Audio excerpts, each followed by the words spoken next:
कल रात बरसती रही सावन की घटा भी, कल रात बरसती रही सावन की घटा भी, और हम भी तेरी याद में दिल खोल के रोए, और हम भी तेरी याद में दिल खोल के रोए। मैं डॉक्टर शबनम काशी कला कस्तूरी के सभी दर्शकों को, सभी नाज़रीन को आदाब पेश करती हूँ और नमस्कार करती हूँ। आज मैं सावन पर बात करूँगी। काशी का सावन हम सब जान रहे हैं, हम लोग समझ रहे हैं, और सबसे बड़ी बात तो ये है कि सावन में काशी में तो एक धूम होती है। कहीं कांवड़ियों की भीड़ है, तो कहीं कैसे खेले जेबू सावन में कजरिया, कहीं इस तरह की कजरी गाई जा रही है, तो कहीं एक और बहुत मशहूर कजरी है, मेहंदी लियादा मोती झील से, है ना, पिया मेहंदी लियादा मोती झील से। और न जाने एक से कजरी की धुन आपको काशी में सुनने को मिलेगी, क्योंकि काशी तो वैसे ही सांस्कृतिक नगरी है और संगीत का शहर है, जहाँ गली गली में संगीत की आवाज़ आ रही है, हर साज की आवाज़ आ रही है, राग साज सब जो है रक़्स करते आपको काशी की गलियों में मिल जाएंगे। तो मेरे दिमाग में आया, क्यों ना मैं बांग्ला साहित्य में किस तरह से, बांग्ला साहित्य सावन को किस तरह से देखता है, किस तरह के, क्योंकि वो पश्चिम बंगाल का एक एरिया है, और वहाँ पर जो बड़े बड़े साहित्यकार हुए हैं, जैसे रविन्द्रनाथ टैगोर हैं, नजरुल इस्लाम हैं, और भी बहुत साहित्यकार हैं, उन लोगों ने सावन को किस तरह से देखा है, किस तरह से समझा, और किस तरह से अपने कलम में उन्होंने सावन को उतारा है। क्योंकि सावन में विरह भी देखने को मिलता है कि हर वक्त ये होता है कि सावन आ चुका है, वर्षा हो रही है, सखियाँ झूला झूल रही हैं, और अगर कोई शादीशुदा है तो उसको अपने प्रियतम की याद आती है, और उस वक्त वो सोचती है कि हमारा प्रियतम भी मेरे साथ हो। तो खैर, इस तरह के हमारा सावन है।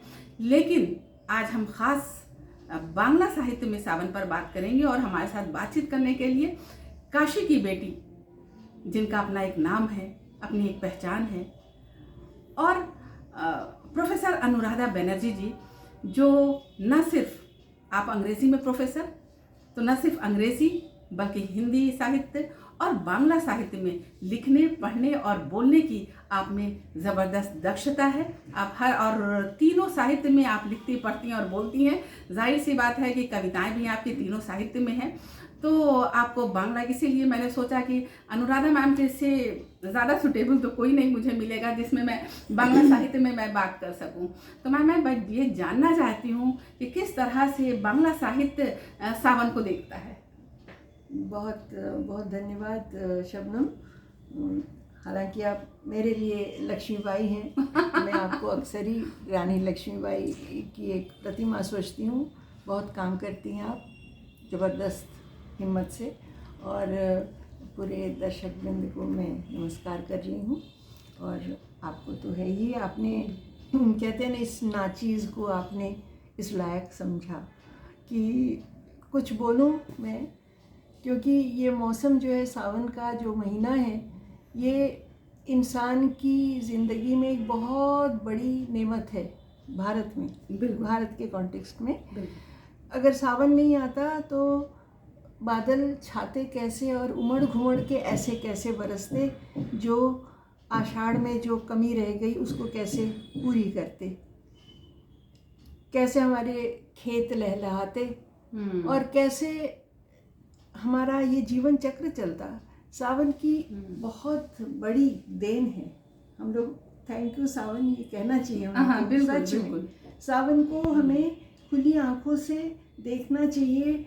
बादलों के आने की, परिक्रमा करने की, आसमान में जो एक उनका जो छंद होता है, उसको भी बैठ के हमें कहीं से निहारना चाहिए। लेकिन वो चीज़ तो होगी नहीं ना, संभव ही नहीं होगा। सावन में तो जैसे लगता है कि क्या नेचर ने क्या हम लोगों को दिया है। तो महीन महीन जो फुहार पड़ती है वो एकदम बेचैन कर देती है, लगता है कैसे देखें। बारिश कहाँ से आएगी अगर सावन नहीं आएगा? सावन नहीं है ना, है तो ऋतु चक्र। इसी को देखकर भूगोल के ज्ञाता बहुत अच्छी तरह बताते हैं किस तरह से समुद्र में कैसे लहरें उठती है, कैसे गर्म पानी जलधारा, ठंडी जलधारा, वो उससे कैसे होता है। बहुत कुछ होता है। सावन को तो कितनी निगाहों से देखा जा सकता है। कितने जाविये हैं हमारे पास, कितने जाविये हैं देखने के। बिल्कुल। तो तुमने कहा कि बंगाल का कुछ पुट लाइए, यहाँ तो सावन को हम उस तरह से नहीं देख पाते। यहाँ बनारस में जी।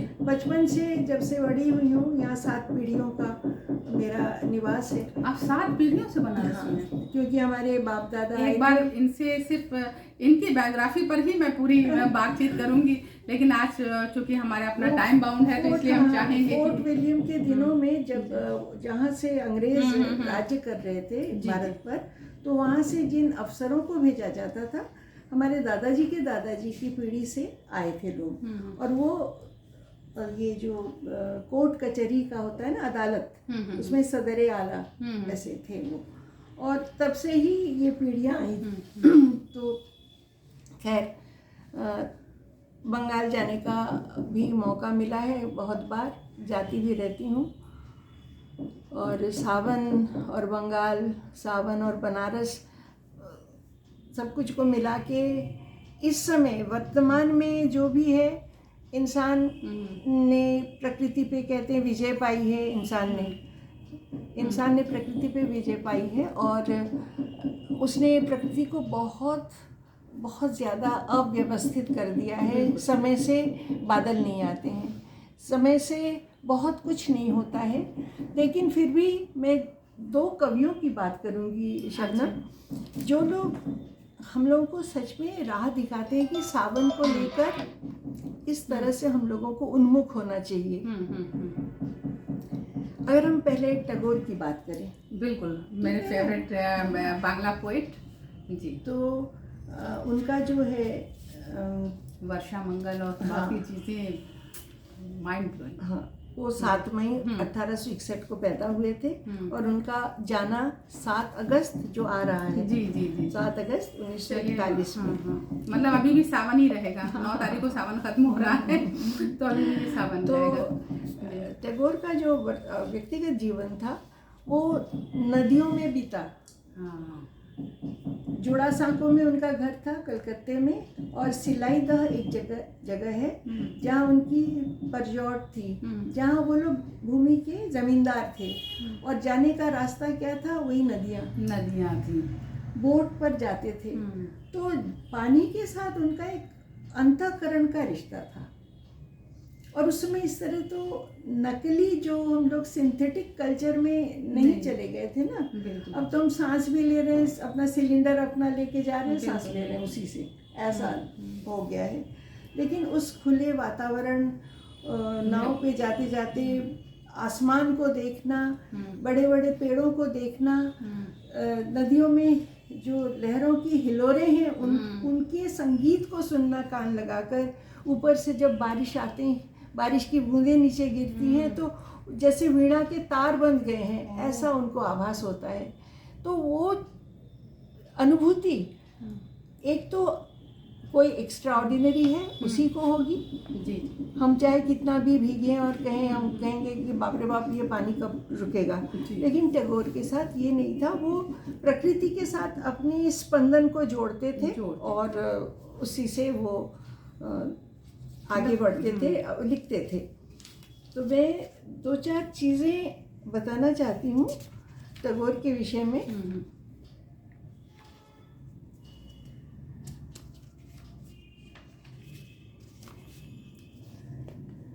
उनकी सारी कविताएं नेचर बेस्ड होती थी। प्रकृति प्रेम तो था ही, तभी तो उनका जो विश्वविद्यालय है वो भी प्रकृति के ही बोध में है जी। देखिए आज बांग्ला कविताएं सुनने को मिलेंगी अनुराधा मैम के मुँह से जी।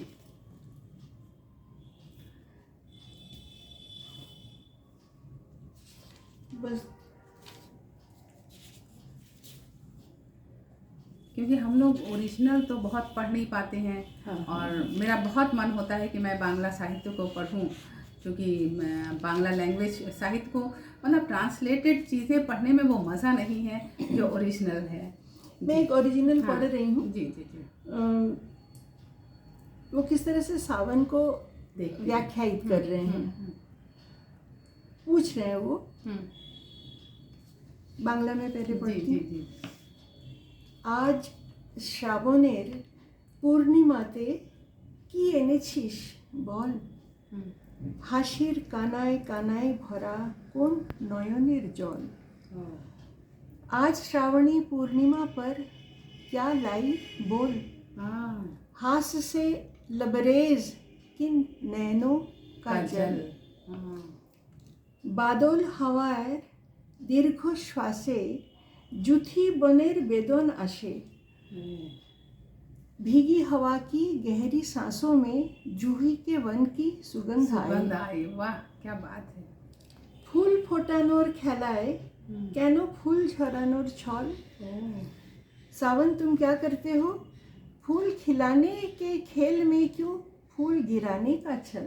अच्छा वो खिल भी रहे हैं और और गिर जो भी- खिल चुके हैं वो वो गिर भी बारिश रहे की हैं, धारा से गिर भी टकरा रहे कर हैं, गिर भी रहे हैं। हैं।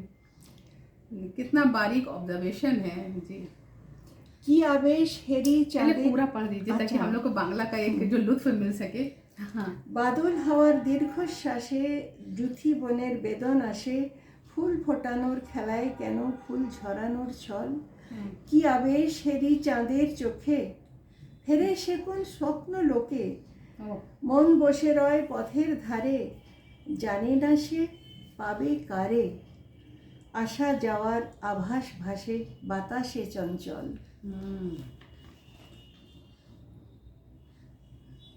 हाँ अब उसमें वो कहना क्या चाह रहे हैं? वो कहना चाह रहे हैं, कैसा मोह देखूं चाँद की आंखों में, कैसा प्रेम, कैसी विमोहित दृष्टि है चाँद की आंखों में।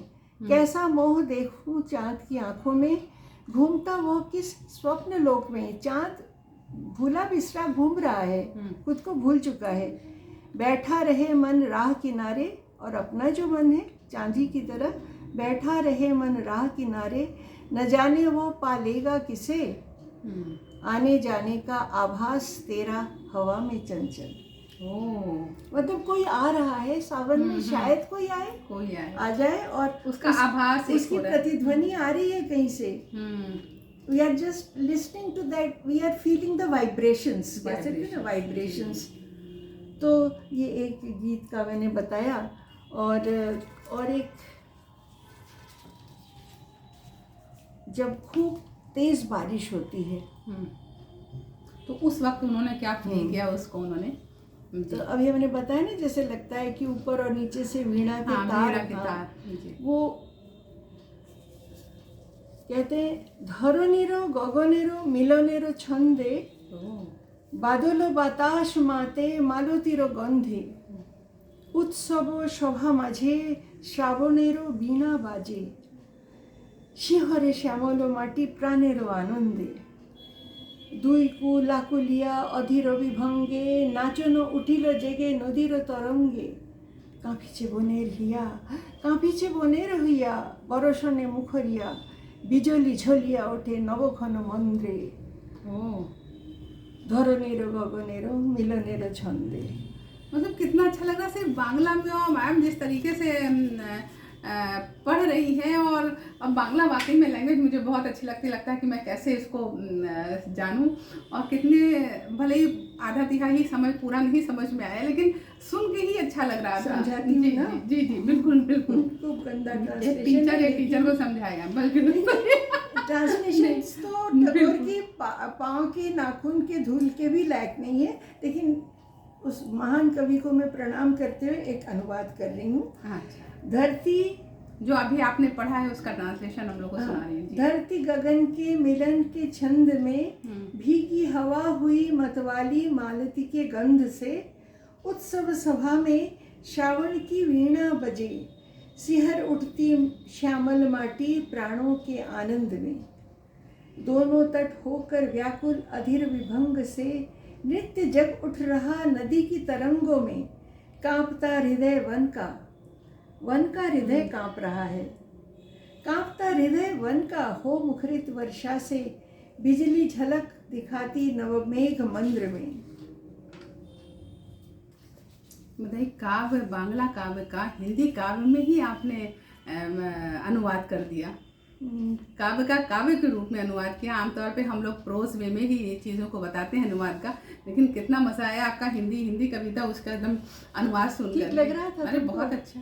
मतलब मैं चाहती हूँ कि टैगोर कहीं मेरे कारण कमतर न दिखें, न सुनाई पड़े।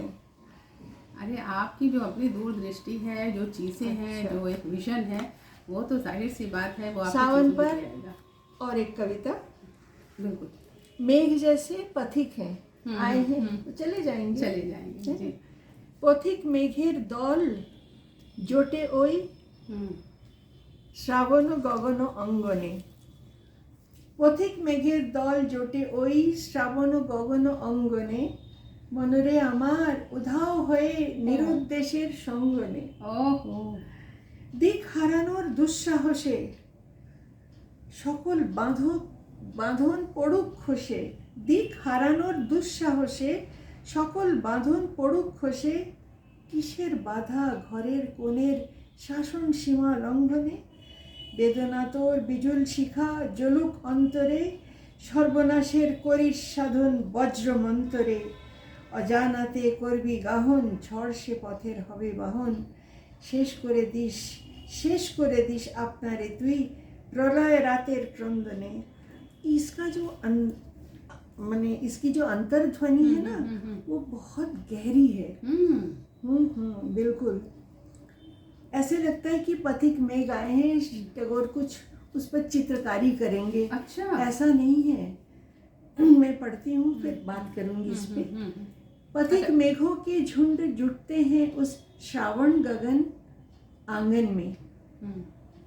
रे मन मेरे होकर गायब, लापता हुए का साथ ले। तू भी गायब हो जा और जो लापता हो रहा है उसके साथ जा। तू रह मत बंधन में। टैगोर ने हर समय बंधनों को तोड़ने की बात बताई। और न तो और उन्होंने प्रश्न उठाए हैं तमाम तरह के। बस मैं अभी इनका ये प्रतीक बन जाता है सावन, कि सबको मिला जुला कर एक करो, प्रेम करो और जो दायरे हैं उनको तोड़ो। अच्छा, तभी शांति निकेतन जो है, ये जो दायरे हैं, जो कमरे की दीवारें हैं उससे हटी हुई हैं, इसीलिए अभी जाने का मौका मिला था। मुझे लगा मैंने जीवन में एक ही तीर्थ किया है, शांति निकेतन जाना। सच में ओहो, मैंने क्या देखा। खैर मैं तो भटक जाती हूँ ना, बिल्कुल उनको भी भटक। इसमें देखो भटकने की बात भी आ रही है। पथिक मेघों के झुंड जुटते हैं उस श्रावण गगन आंगन में। रे मन मेरे होकर गायब, लापता हुए का साथ ले। दिशा भटकने के दुस्साहस से, दिशा भटको, दुस्साहस करो, बंधन सारे फिसल जाएं। कैसी बाधा घरेलू निषेधों को लांघने में। ये मत करो, वो मत करो, वो देखेगा तो पाप लग जाएगा, उसको छू दोगी तो तुम मर जाओगी। ये सब जो हम लोगों को बांध के रखते हैं, टैगोर इनके बहुत विपरीत जाते थे। कैसी बाधा घरेलू निषेधों को लांघने में। वेदना तेरी बिजुली शिखा जलती रहे अंतस में। वेदना तेरी बिजुली शिखा जलती रहे। हाँ, वेदना में अश्रु नहीं है, बिजुली शिखा है, जलती रहे अंतस में। सर्वनाश की करती साधना वज्र के मंत्र से। सर्वनाश की करती साधना वज्र के मंत्र से। अपरिचित में करना अवगाहन, उसमें डूबो। अपरिचित में समुद्र यात्रा मना, कितनी सारी मनाही थी। अपरिचित में करना अवगाहन, विश्व का उसकी परिक्रमा करो तब तुम इंसान को जानोगे। अपरिचित में करना अवगाहन, वो आंधी होगी पथ की वाहन। आंधी पे चढ़ो तब तुम जीवन को समझ पाओगे। कर देना स्वाहा खुद को, कर देना स्वाहा खुद को तू प्रलय रात के क्रंदन में। प्रलय रात के क्रंदन में, वाह। मतलब इन्होंने भी रविन्द्रनाथ ठाकुर के काव्य का अनुवाद काव्य के रूप में उन्होंने खुद किया, बल्कि इनकी भी एक अनुवाद ही आपका तैयार हो गया ये तो पूरा। बहुत ही अच्छी तरीके से आपने इसका अनुवाद भी किया। अभी शायद अभी तुम सोचो कि भटक रही हैं। अंतिम सत्य बोल के रविंद्र की आखिरी 9 महीनों की कविताएं मैंने उनका अनुवाद किया है, मुझे बहुत ही अच्छा लगा। अच्छा। उस समय रोगी टैगोर रोग शैया पे थे, उसके बाद वो खड़े नहीं हुए। वो 9 महीने वो कैसे उन्होंने, तब भी उनकी लेखनी चलती रही, 4 संकलन उसके भी। तो टैगोर पर तो काफ़ी हुआ ना। एक बस बोलना था।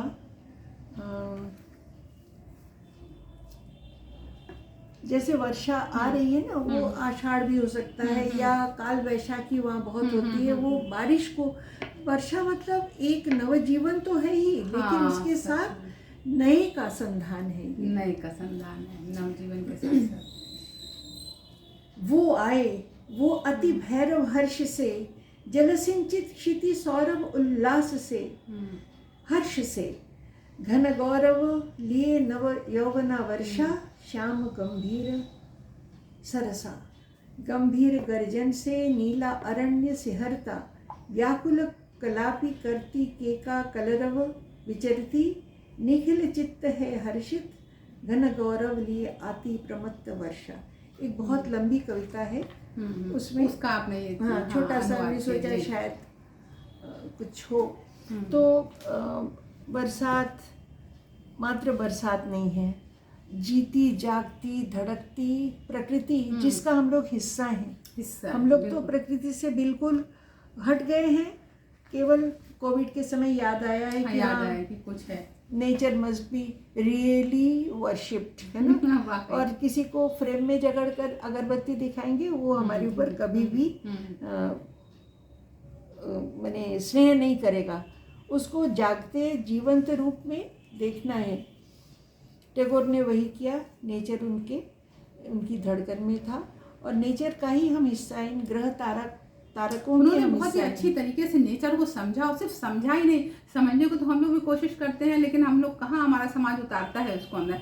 वो तो उसी में रचे बसे थे, उनके रगो रेशे में नेचर जो है खून बन करके दौड़ रहा था। इसीलिए तो टैगोर अभी 1861 में पैदा हुए थे, और 1941 में उनका गमन हुआ। लेकिन वो गए नहीं हैं, वो 1000 साल आगे तक अगर हमारे पास बोध बुद्धि है तो हम उससे प्रेरणा लेंगे, ठीक है ना। वैसे ही उनके एक बहुत बड़े फैन कह सकती हो। उस समय तो फैन फॉलोइंग नहीं होती थी इस तरह से फेसबुक वगैरह में, लेकिन टूट कर जो चाहते थे वो थे काजी नजरुल इस्लाम। बचपन का नाम था उनका दुखू मियाँ। अच्छा, काजी नजरुल इस्लाम का नाम। हाँ। क्योंकि बांग्ला साहित्य या बांग्ला समाज में देखा जाए तो जितना रविन्द्रनाथ टैगोर के पूजे जाते हैं, उतना ही ये नजरुल गीति और नजरुल इस्लाम का है उनका महत्व। मज़ेदार बात ये है ना कि दोनों एक ही महीने में पैदा हुए थे। हाँ, दोनों का था एक महीना, शायद ये मई का महीना था जी। इनकी कुछ इस पर सुनाए, क्योंकि संगीत तो, बांग्ला संगीत तो इन दोनों के ही कविताओं पर बेस्ड है। बिल्कुल। और मैंने रखा भी है इनकी। जब फिर नजरुल इस्लाम की कुछ बांग्ला कविताएं आप बताइए, और फिर उसके बाद उसको समराइज करिए फिर। हाँ बिल्कुल।